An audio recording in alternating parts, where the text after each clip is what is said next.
Hello विद्यार्थीगण, मैं इसके कश्यप आपका अपना चैनल भारत दर्पण चैनल के माध्यम से आप तमाम विद्यार्थी का स्वागत करता हूं। आज जो आपके सामने विषय काफी महत्वपूर्ण, किसी भी एग्जाम दें, चाहे वो शिक्षक का एग्जाम हो या रेलवे का एग्जाम हो, भले उसमें क्वेश्चन की संख्या कम हो, लेकिन इससे क्वेश्चन जरूर पूछा जाता है। वो महात्मा गांधी 1935 से 1947 तक के काल में क्या क्या घटनाक्रम घटी, इतिहास के पन्नों पर हमारी स्वतंत्रता संग्राम, हमारा फ्रीडम स्ट्रगल में क्या क्या हुआ, उसकी चर्चा करते हैं। चलिए, सबसे पहला जो है 1935 का भारत सरकार अधिनियम। 1935 का अधिनियम, उसे बोलते हैं भारत सरकार अधिनियम 1935 का। यह एक विस्तृत अधिनियम था। इस अधिनियम का निर्माण साइमन कमीशन, जिसका गठन 1927 में हुआ, जिसकी चर्चा हम लोग विगत कुछ वीडियो पहले कर चुके थे। 1927 में साइमन आयोग का गठन किया गया था 1919 के भारतीय परिषद अधिनियम की समीक्षा के। और साइमन आयोग भारत आया था फरवरी 1928 में। पूरे भारत में उसका विरोध प्रदर्शन हुआ था, क्योंकि उसके सभी 7 सदस्य गोरे थे, इंग्लैंड के थे। उसमें किसी भारतीयों को शामिल नहीं किया गया, इसलिए उसे श्वेत आयोग या व्हाइट कमीशन के नाम से भी जाना गया। पूरे देश में उसका जोरदार विरोध हुआ। लेकिन उसी साइमन आयोग के द्वारा तैयार की गई रिपोर्ट, और उस रिपोर्ट को तैयार करने में भीमराव अंबेडकर की भी महती भूमिका थी। हाँ, आयोग में किसी को शामिल नहीं किया गया, लेकिन उसके रिपोर्ट पर जो अधिनियम को तैयार किया गया, अधिनियम के प्रारूप को तैयार किया गया, उसमें भीमराव अंबेडकर भी उस प्रारूप निर्माण में शामिल थे। तो साइमन आयोग की रिपोर्ट के आधार पर 1935 में भारत सरकार अधिनियम पास किया गया। उसमें कुछ नेहरू रिपोर्ट की मांग को भी रखा गया, शामिल किया गया, और फिर जो उसने अपनी समीक्षा रिपोर्ट दिया उसको शामिल किया गया। 1935 के अधिनियम में कुल 321 अनुच्छेद, 321 अनुच्छेद और 10 अनुसूची थी। और भारतीय संविधान तो भारत सरकार अधिनियम 1935 का ऋणी है, क्योंकि संविधान का लगभग 60% भाग इसी अधिनियम से ले लिया गया। तो 1935 के अधिनियम में क्या क्या मुख्य प्रावधान किया गया, इसमें पहला दिया गया कि भारत को संघ राज्य बनाने की घोषणा किया गया, लेकिन यह सफल नहीं हो सका, क्योंकि संघ राज्य में था कि देसी नरेश शामिल होना चाहे हो सकते हैं। तो देसी नरेश के विषय पर ही कुछ विवाद हुआ, भारत संघ राज्य नहीं बना। इसमें शामिल किया गया कि भारत में इसी के आधार पर संघीय न्यायालय की स्थापना किया गया। संघीय न्यायालय, फेडरल कोर्ट, जिसे 28 जनवरी 1950 को सुप्रीम कोर्ट के रूप में बदल दिया गया। तो फेडरल न्यायालय की स्थापना भी इसी के आधार पर किया गया। इसके पश्चात इसमें क्या हुआ, इसमें प्रांतों से द्वैध शासन को समाप्त कर दिया गया और केंद्र में द्वैध शासन को लागू किया गया। तो प्रांतों से द्वैध शासन को समाप्त और केंद्र में द्वैध शासन को लागू किया गया। इस अधिनियम के द्वारा और क्या हुआ कि प्रांतों में भी 2 सदन की विधायिका, विधानसभा और विधान परिषद, तो प्रांतों में भी 2 सदन की विधायिका का गठन किया गया। जिसे केंद्र में 1919 के अधिनियम के द्वारा ही बनाया गया था, केंद्रीय विधानसभा और राज्य परिषद। तो केंद्र की तरह राज्य में भी द्विसदनीय विधायिका का गठन किया गया। इस अधिनियम के द्वारा प्रांतों को स्वायत्तता दी गई। तो काफी कुछ इस अधिनियम में, राष्ट्रपति जो अध्यादेश जारी करते हैं, राष्ट्रपति का के द्वारा जारी अध्यादेश भले था, उसका प्रथम प्रयोग 1861 में किया गया था, लेकिन यहाँ भी अध्यादेश जारी करने का प्रावधान को लागू किया गया। राष्ट्रपति के द्वारा जारी अध्यादेश भी यहाँ पर एक बार, और 1935 का अधिनियम हमारे उस अध्यादेश को प्राप्त करने में महत्वपूर्ण भूमिका निभाया।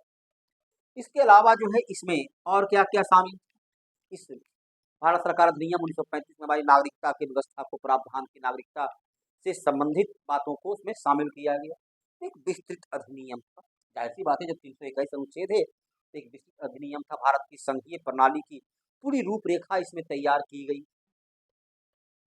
इस अधिनियम के आधार पर 1937 में, 1935 के अधिनियम के आधार पर 1937 में 1937 में प्रांतों में चुनाव कराया गया, प्रांतों का निर्वाचन हुआ।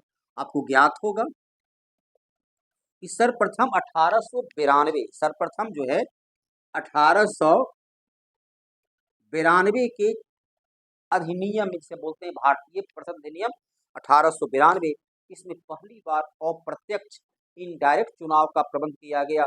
1919 के अधिनियम में पहली बार प्रत्यक्ष चुनाव का प्रबंध किया गया और महिला को मत देने का अधिकार दिया गया था। तो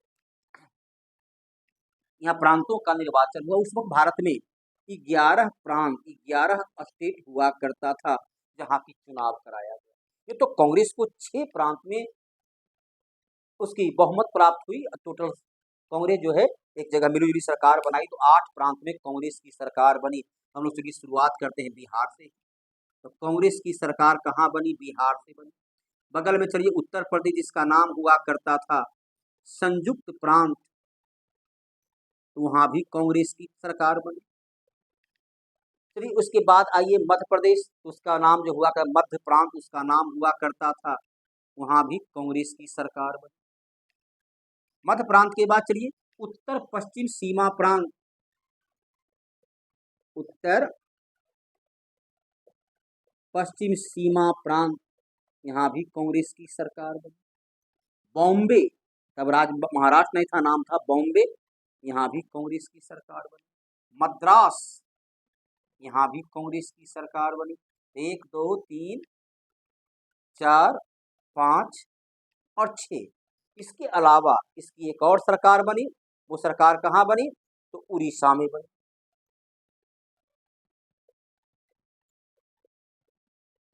क्योंकि उड़ीसा प्रांत का गठन 1936 में हो चुका था। यहाँ पर कांग्रेस की प्रांत बनी, अर्थात कांग्रेस की प्रांत बनी बिहार 1, संयुक्त प्रांत 2, मध्य प्रांत 3, उत्तर पश्चिम प्रांत, सीमा प्रांत 4, बॉम्बे 5, मद्रास 6 और उड़ीसा 7। इसके अलावा जो 4 अन्य राज्य बचे, 4 राज्य कौन थे? वो था पंजाब, बंगाल, पंजाब में भी कांग्रेस की सरकार नहीं बनी, बंगाल में सरकार नहीं बनी, असम और सिंध, असम और सिंध, यहाँ 4 जगह गैर कांग्रेसी सरकार रही। लेकिन मुस्लिम लीग कहीं अपने बल पर, अपनी बहुमत के बल पर सरकार, कांग्रेस की सरकार बनी बिहार में। शुरू में तो मोहम्मद यूनिस खां बने, लेकिन बाद में चलिए डॉक्टर श्री कृष्ण सिंह बने। चूंकि 1 सितंबर 1939 को द्वितीय विश्व युद्ध की शुरुआत हो गई, 3 सितंबर को भारत को बिना भारतीयों, बिना कांग्रेस की सरकार के सलाह मशविरा किए हुए भारत को भी लिथगो ने विश्व युद्ध में शामिल कर दिया, जिसके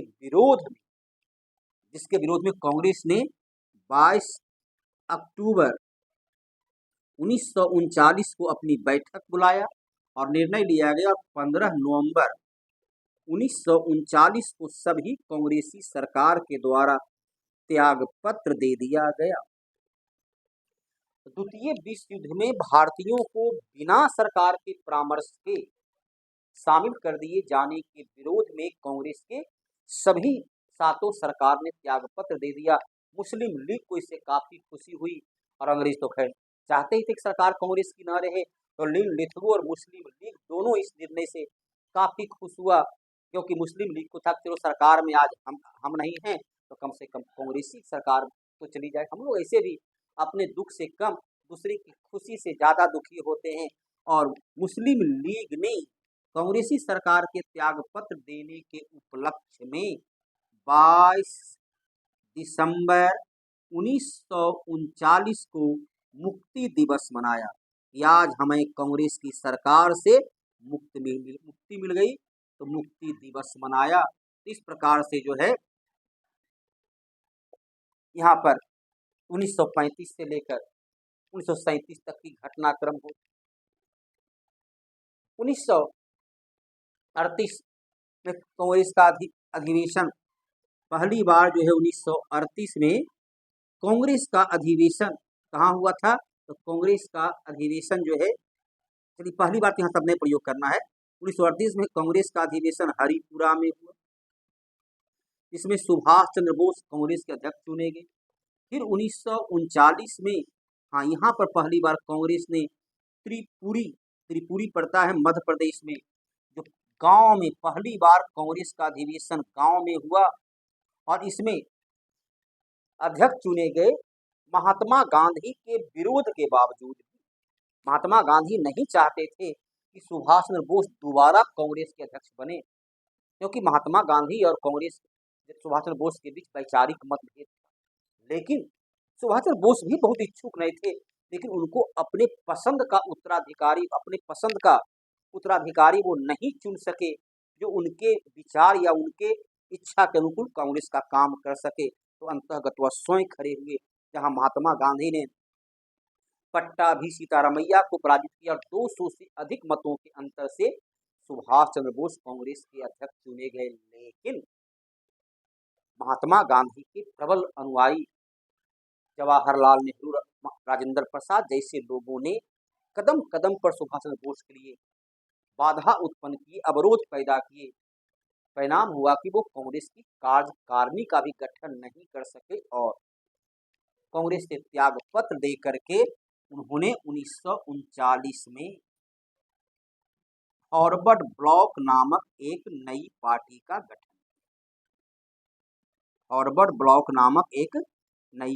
गठन किया। और जब द्वितीय विश्व युद्ध की शुरुआत हुई तो इसने सुभाष चंद्र बोस ने कहा ये भारत के लिए एक दैवीय अवसर, एक सुनहरा अवसर है, एक गोल्डन अवसर है कि बाहर से जर्मनी और उसके धुरी राष्ट्र और इधर से अंदर से भी हम लोग विद्रोह करें तो भारत को शीघ्र स्वतंत्रता प्राप्त हो जाएगी। यह एक दैवीय अवसर है। लेकिन महात्मा गांधी ने सुभाष चंद्र बोस के इस निर्णय का प्रतिरोध किया। कहा यदि हम अंग्रेजों के खिलाफ अभी कोई भी आंदोलन चलाते हैं तो तानाशाह साम्राज्यवादी हिटलर की जर्मनी के वो समर्थन करना होगा, जबकि दुनिया का सबसे बड़ा साम्राज्यवादी तो कोई था तो ब्रिटेन था, इंग्लैंड से बड़ा तो कोई साम्राज्यवाद था नहीं। खैर अपनी अपनी नजरिया होती है, महात्मा गांधी ने उसका विरोध। लेकिन परिस्थितियां प्रतिकूल होती जा रही थी। जिस प्रकार से बर्मा म्यांमार पर जापान की सेना कब्जा कर ली और अंग्रेजों ने उसके कोई प्रतिरोध नहीं किया, वह वहां से हट गया, तो भारतीयों में ये भय व्याप्त, खास करके बंगाल के सम्भ्रांत लोगों में, जब भारत पर यदि आक्रमण जापान का होता है तो भी हमारी सुरक्षा के लिए अंग्रेज किसी प्रकार की कोई गतिविधियां, कोई एक्टिविटी नहीं करेगा। जिस प्रकार बर्मा को छोड़ दिया उसी प्रकार वो भारत को छोड़ दिया। तो सम्भ्रांत जो धनी परिवार के थे बंगाली, वो बहुत सारे लोग बिहार से लेकर के आज का झारखंड और उत्तर प्रदेश में जाकर के वो निवास स्थान बनाए, वहाँ जमीन संपत्ति के घर बनाए, ताकि भविष्य में होने वाले संकट से अपने को सुरक्षित रख सके। तो भारतीयों में जो ये भय व्याप्त था, पलायन करने की जो प्रवृत्ति थी, यह महात्मा गांधी कचोटा, यदि हम अभी आंदोलन नहीं करते हैं तो यदि जापान आक्रमण करता तो भारतीय कोई प्रतिरोध ही नहीं करेगा, या कहीं प्रतिरोध न करे और जापान बड़ी आसानी से भारतीय सीमा में प्रवेश कर जाए। इसलिए भारतीयों को भविष्य के आंदोलन के लिए तैयार करना बेहद ही जरूरी है। और अंततोगत्वा उन्होंने व्यक्तिगत सत्याग्रह करने का निर्णय लिया और 1940 में महात्मा गांधी के द्वारा व्यक्तिगत सत्याग्रह आंदोलन की शुरुआत करने की घोषणा हुई। इसमें प्रथम सत्याग्रही कौन थे? महाराष्ट्र के पवनार। प्रथम सत्याग्रही महाराष्ट्र के पवनार जगह है, महाराष्ट्र के पवनार में आचार्य विनोबा भावे प्रथम सत्याग्रही। 17 अक्टूबर 1940 को द्वितीय विनोबा भावे इलाहाबाद में जवाहरलाल नेहरू। लेकिन विनोबा भावे तो आंदोलन किए थे, जवाहरलाल नेहरू को सत्याग्रह पर बैठने के पहले ही बंदी बना लिया गया। तीसरे सत्याग्रही थे ब्रह्मदत्त, जाहिर सी बात है ये भी कर नहीं सके। बिहार के प्रथम सत्याग्रही डॉक्टर श्री कृष्ण सिंह को चुना गया।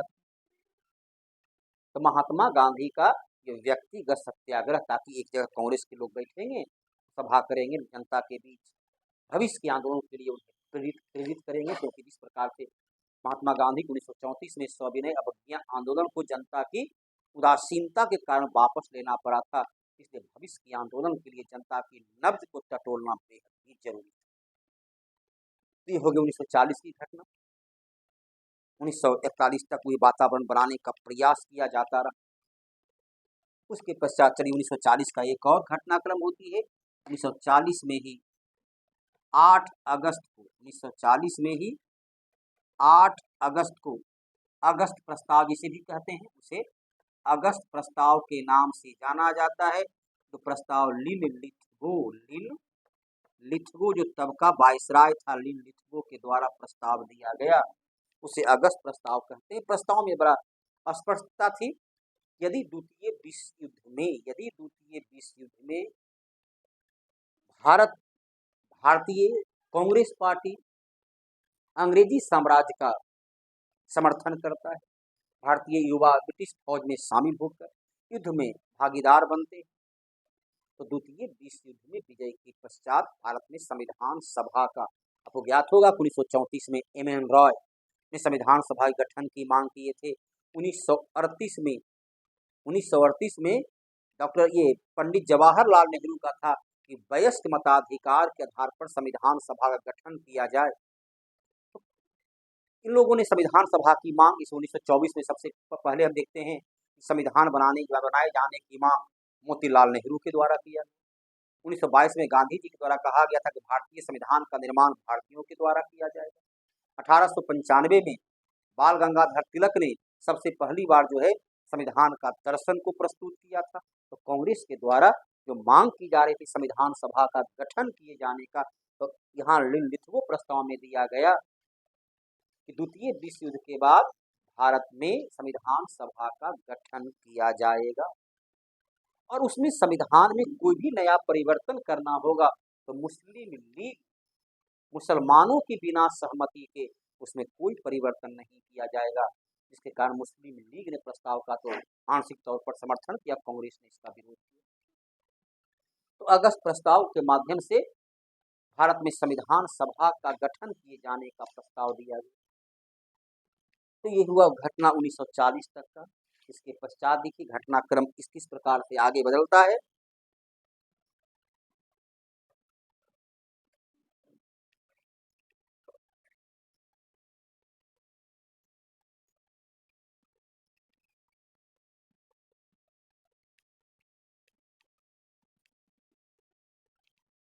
उन्नीस सौ 1942 में क्रिप्स मिशन को भारत भेजा गया। क्रिप्स मिशन ने भी उसी प्रकार के प्रस्ताव को दोहराया। अभी भी यकीनन तौर पर 7 दिसंबर 41 को जब जापान ने हवाई द्वीप पर हमला किया और अमेरिका का सीधे विश्व युद्ध में प्रवेश होता है, तो जर्मनी और मित्र राष्ट्रों की स्थिति कमजोर होने लगी थी, लेकिन अभी भी इंग्लैंड बहुत अच्छा अवस्था में नहीं था। तो क्रिप्स मिशन को भारत भेजा गया। क्रिप्स मिशन ने को प्रस्ताव रूस और अन्य देशों के दबाव में चर्चिल ने भारत भेजा था। चर्चिल किसी प्रकार की स्वतंत्रता या स्वायत्तता का प्रबल विरोधी था, लेकिन अंतर्राष्ट्रीय दबाव में उसने क्रिप्स प्रस्ताव को भेजा। इस प्रस्ताव में भी दिया गया कि हमें द्वितीय विश्व युद्ध में भारतीयों का समर्थन चाहिए, इसके बदले में संविधान सभा का भविष्य में हम गठन करेंगे। भारतीयों की जो अन्य मांगे हैं, स्वायत्तशासी सरकार, ऑटोनॉमस सरकार का गठन करना, उस पर भी हम लोग विचार करेंगे। लेकिन क्रिप्स मिशन के प्रस्ताव को महात्मा गांधी ने अग्रिम भुगतान का चेक, पोस्ट डेटेड चेक, जिसमें जवाहरलाल नेहरू जोड़ दिए, उस बैंक के नाम जो बैंक भविष्य में दिवालिया होने वाला है, तो पोस्ट डेटेड चेक कहते हुए उसको अस्वीकार कर दिया। इसी प्रकार 1935 का अधिनियम जो हमारे भारतीय संविधान का आधार बना, इसका 60% भाग संविधान में ज्यों का त्यों उतार लिया गया, फोटोकॉपी कर लिया गया। उस 1935 के अधिनियम की आलोचना करते हुए पंडित जवाहरलाल नेहरू के द्वारा कहा गया था, हमें एक ऐसी गाड़ी दी गई है, हमें एक ऐसा मोटरयान दिया गया है जिसमें ब्रेक तो शक्तिशाली है, पावरफुल है, लेकिन उसमें इंजन ही नहीं। एक ऐसी गाड़ी हमें दी गई है जिसमें ब्रेक तो हैं लेकिन इंजन ही नहीं है। साथ ही आगे आलोचना करते हुए कहा कि 1935 का अधिनियम तो ये गुलामी का एक नया दस्तावेज को तैयार किया गया। देखिए आलोचना, इस कदर आलोचना है, संविधान निर्माण में उसी को उठाकर रखी है। तो आलोचना प्रत्यालोचना तो चलते रहती है लोकतंत्र में।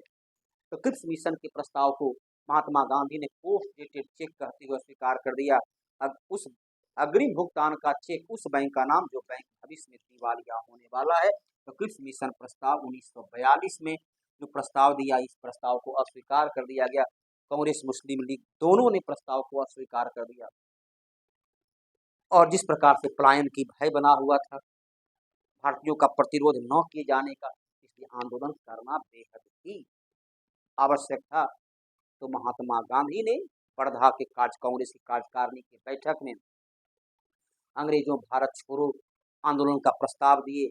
कांग्रेस के विरोध को देखते हुए इन्होंने कहा था, मैं बालू के भीख से भी कांग्रेस से बड़ा आंदोलन खड़ा कर सकता हूं। अर्थात कांग्रेस को स्पष्ट धमकी दिया महात्मा गांधी ने कि मेरी बात स्वीकार करो, अन्यथा कांग्रेस पार्टी अपने परिणाम भुगतने को तैयार। बालू की दीवार से बालू से भी मैं कांग्रेस से बड़ा आंदोलन खड़ा कर दूंगा। एकदम स्पष्ट चेतावनी था कि मैं जो प्रस्ताव दिया उसे स्वीकार करूं। और वर्धा प्रस्ताव को तैयार करने का काम मिला जवाहरलाल नेहरू को। उसके पश्चात 8 अगस्त 1942 को प्रस्ताव जवाहरलाल नेहरू के द्वारा प्रस्ताव को कांग्रेस की बैठक में प्रस्तुत किया गया और कांग्रेस के द्वारा उसे स्वीकृति मिली।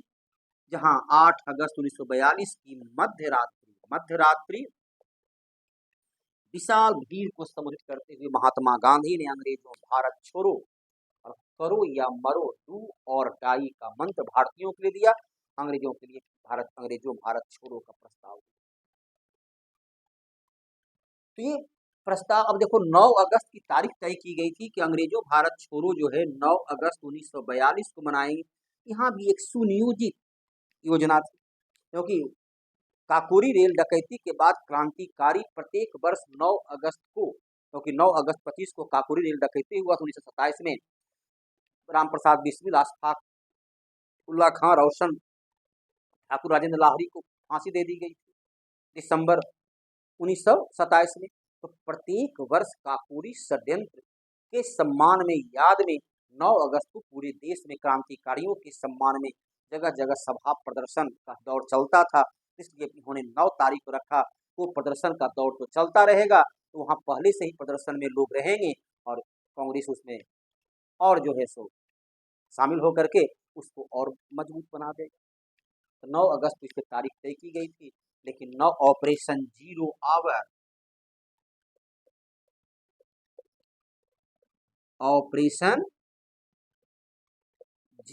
आवर के तहत कांग्रेस के महात्मा गांधी सहित लगभग अधिकांश जितने भी बड़े प्रतिष्ठित लीडर थे सबको गिरफ्तार कर लिया गया। 9 अगस्त सूर्योदय के पूर्व ही गिरफ्तार कर लिया गया। जहां राजेंद्र प्रसाद को बांकीपुर जेल में रखा गया, जवाहरलाल नेहरू को अहमदाबाद कोर्ट जेल में रखा गया, महात्मा गांधी को पूना के आगा खां पैलेस में रखा गया। तो लगभग सभी कांग्रेसी लीडर को गिरफ्तार कर लिया गया। लेकिन अरुणा आसफ अली, नाम याद रखना है, अरुणा आसफ अली भूमिगत रहते हुए छिपकर आंदोलन का कुशलता के साथ नेतृत्व की। इसमें एक और महिला, चलिए नाम है उषा मेहता, जो कांग्रेस रेडियो का प्रसारण करती थी। अब उस वक्त रेडियो के माध्यम से जनता को संबोधित करना कितना कठिन काम था। तो हर जगह पर बारंबार उन्हें रेडियो के माध्यम से पूरा तंत्र को तैयार करते थे, सिस्टम को तैयार करते थे, अपना विचार रखते थे और फिर सारा का सारा उसको समेट करके किसी अन्य जगह निकलना होता था, कहीं गिरफ्तार न कर लिया जाए। उषा मेहता ने कांग्रेस रेडियो और अरुणा आसफ अली ने भूमिगत रहते हुए भारत छोड़ो आंदोलन का सफलतापूर्वक उसको मंजिल तक पहुंचाने का काम। और जयप्रकाश नारायण और उनके सहयोगी को गिरफ्तार करके ये हजारीबाग जेल में रखा गया। वह भी एक अजब कहानी है। जब से जेल ब्रेक का कांड, उस वक्त 17 फीट ऊंची दीवार को, वो दीपावली, पीपीएससी क्वेश्चन पूछा था कि वो कौन सा त्योहार था जब हजारीबाग जेल से भागे थे, तो वो दीपावली का त्योहार था। तारीख थी 9 अक्टूबर 1942। तो 9 अगस्त को गिरफ्तार किया गया, ठीक लगभग 2 महीना का बात है। तो 9 अक्टूबर 1942 को हजारीबाग जेल से दीपावली का दिन था, जहां Jayaprakash Narayan, Jayaprakash Narayan number 1, number 2 Shaligram Singh, Shaligram Singh, number 3 Suraj Narayan Singh, Suraj Narayan Singh, Jayaprakash Narayan, Shaligram Singh, Suraj Narayan Singh, Yogendra Shukla और गुलाबी,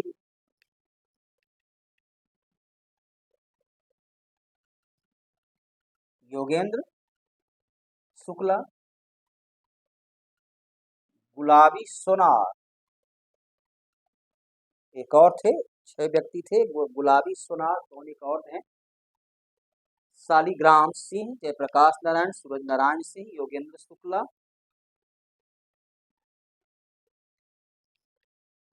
एक है रामानंद। ये 6 लोग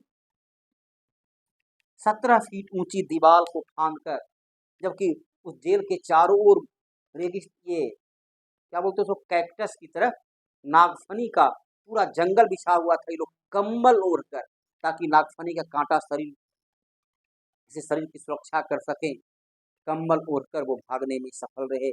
फिर नेपाल के हनुमान पहाड़ी से ये लोग पूरी तरह आंदोलन का नेतृत्व किए, लेकिन अंततः नेपाल में भी धोखेधड़ी के साथ नेपाल का गोरखा सैनिकों ने इन्हें गिरफ्तार कर लिया। उस वक्त जो है 1942 के भारत छोड़ो आंदोलन के दौरान उत्तर प्रदेश का बलिया, चित्तू पांडे, महाराष्ट्र का सतारा और बंगाल का मिदनापुर का जो क्षेत्र है, यहाँ पर पूरी तरह ब्रिटिश हुकूमत को भगा दिया गया। यहाँ पर अस्थायी भारत सरकार का गठन किया, स्वतंत्र सरकार का गठन किया गया था, जहाँ और बिहार का सीवान जिला को विद्रोही जिला के रूप में उसका पहचान बना।